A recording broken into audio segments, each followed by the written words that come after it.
We had a wacky, wild, and fun Week 3 in the NFL with some surprise wins and losses. My power rankings have been shaken up, and some teams fell out of my top 10, and some teams have earned their way in. Who made it and who didn't? Let's get into it. Joey, do the thing! There's the dunk and the shoulder right there. Damon Shelton got dunk. Honorable mention to the Washington Commies, who will now be known as the Red Scare on this channel. Jaden Daniels had his NFL coming out party on Monday night against the Bengals, making big plays and looking like the best rookie quarterback so far this year. Their defense still leaves something to be desired though, and I can't quite put them in the top 10 just yet. Number 10, the Seattle Seahawks. Under new rookie head coach Mike Old McDonald had a farm, the Seahawks defense looks greatly improved compared to last year. However, Geno Smith and the offense, they haven't been playing very well to start the year, but they're doing enough to win games, and they are 3-0. They would be higher on my list, but they have 3 wins against bad football teams in the Broncos, the Dolphins, and the Patriots, so before I move them up, I want to see how they perform against better competition. Number 9, the Pittsburgh Steelers. The Steelers are a good football team, and I hate it. I have never watched a more boring football team be 3-0 and undefeated to start the season. With that being said, they have arguably the best defense in all of football, giving up no more than 10 points in the first 3 weeks. The Chargers had 0 net yards of offense in the second half of their game on Sunday. Granted, Justin Herbert got hurt early into the third quarter, but that is still beyond impressive. Justin Fields still has his issues, but he's playing really good football right now, and I think he secured the starting job over Dangerous. Number 8,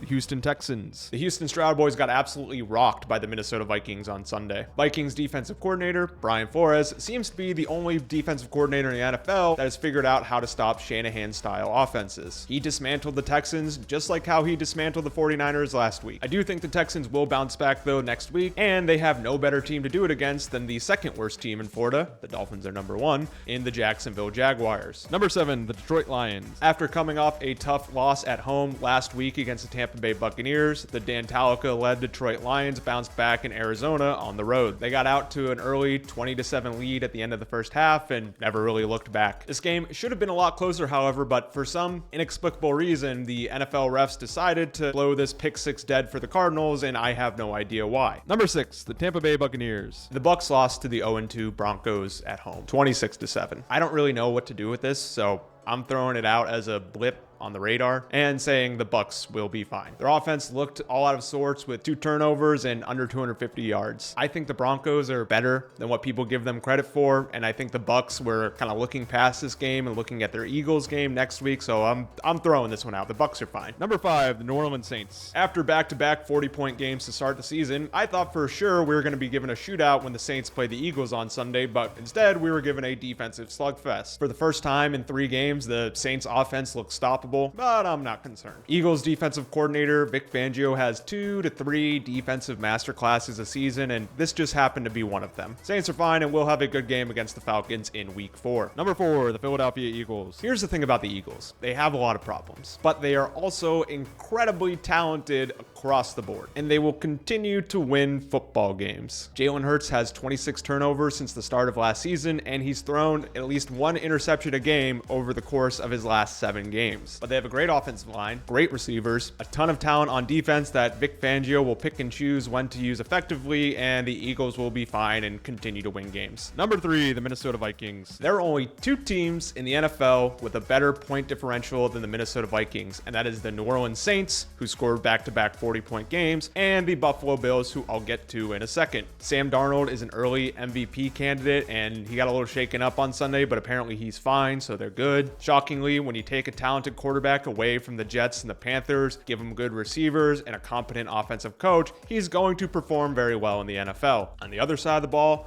Brian Flores' defense is arguably the second best defense in the NFL behind the Pittsburgh Steelers. I don't like the man, but I can't argue with results here. And they have my favorite former Dolphin, Andrew Van Ginkel, just lighting the world up, and it makes me sad. Come back, Gink. I love you. Baby, come back.